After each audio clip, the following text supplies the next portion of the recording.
So I was going to do something on this yesterday, but I just wasn't feeling up to it.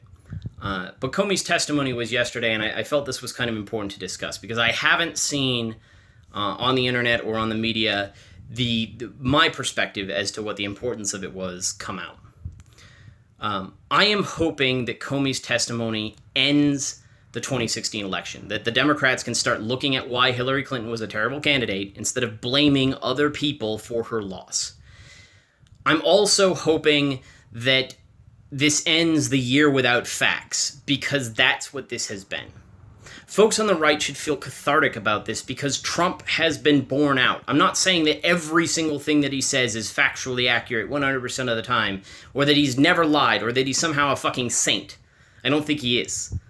But for all of the onslaught of people telling Trumpers that they're idiots, that they're morons, that they aren't paying attention, or they're blinded by their own bias, very clearly that narrative applies to the left. It is the Democrats who have pushed a narrative for a year that Trump is colluding with the Russians, and there is no basis. There has not been a basis for Trump being under investigation. There has not been a basis for Trump colluding with Russia. There is no basis in the Trump-Russia collusion scandal thing, and this has been going on for a year, and that's a huge deal. It's not a huge deal that there's nothing going on. It's a huge fucking deal that this narrative has existed for over a year. That we have politicians and media organizations which knowingly and intentionally have lied to their constituents and their readers for over a fucking year.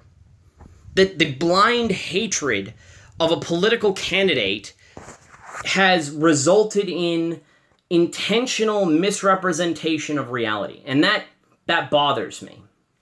Again, year without facts. And it was. The DNC got caught with their pants down. They were fucking Bernie Sanders, and they were fucking him hard.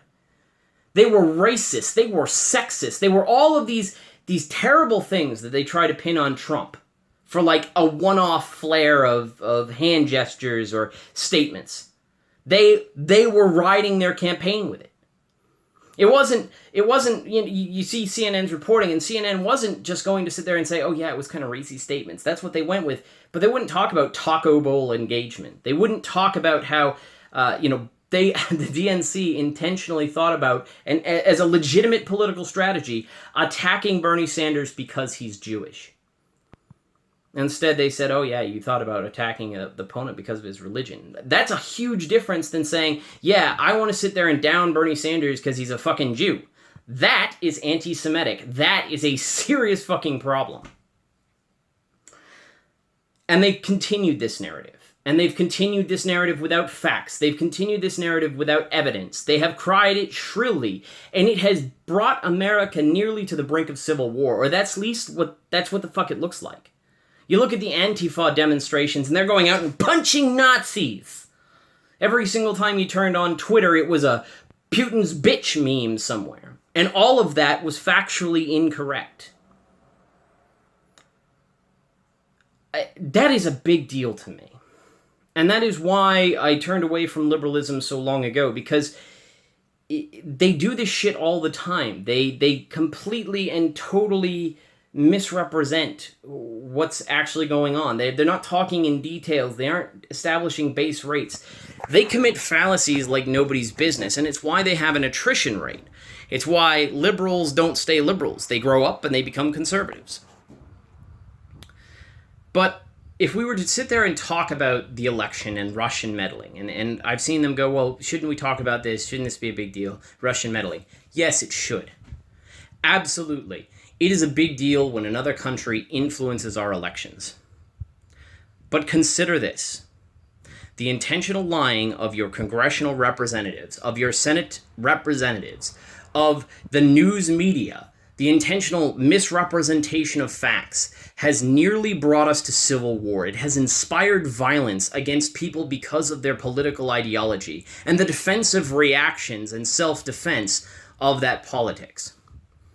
Because you have done this, the fourth estate, the media, which is critical to a free society, has basically thrown away their credibility and prevented them from actually and legitimately criticizing the president where he needs to be.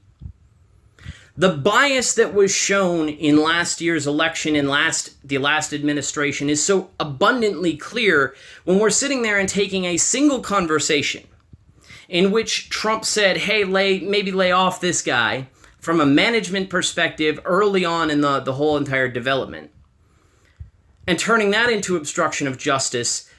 But we also need to take a look at Loretta Lynch aligning the language of the department with the DNC and the Democrats' campaign. These are huge issues. And because the false narrative has been pushed for a year, and because it has been exposed completely and totally as a false narrative, and completely and totally baseless, the left and the media has lost credibility.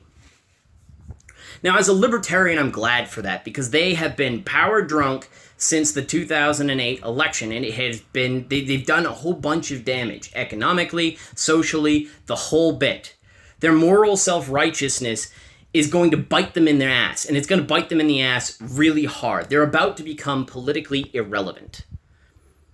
And that's a shame. As much as I like the fact that they are going to face the consequences of their actions, I am upset that now the Republicans have the opportunity to run around unchecked.